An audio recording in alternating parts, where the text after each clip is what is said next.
आखिर क्यों खाया था पांडवों ने अपने मृत पिता के शरीर का मांस?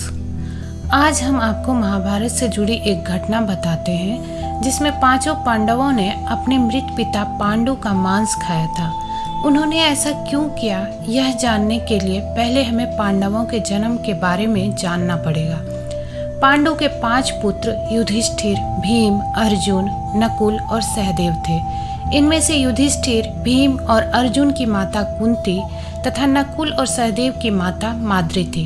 पांडु इन 5 पुत्रों के पिता तो थे, पर इनका जन्म पांडु के वीर्य तथा संभोग से नहीं हुआ था, क्योंकि पांडु को श्राप था कि जैसे ही वो संभोग करेगा उसकी मृत्यु हो जाएगी।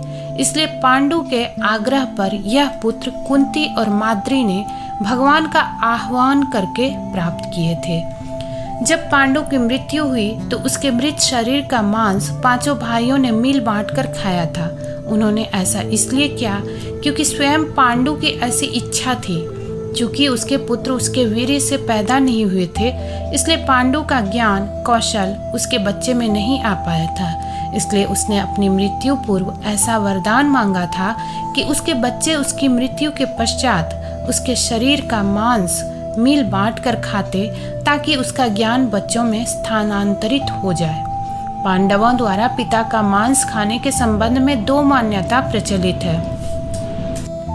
प्रथम मान्यता के अनुसार मांस तो 5 भाइयों ने खाया था, पर सबसे ज्यादा हिस्सा सहदेव ने खाया था।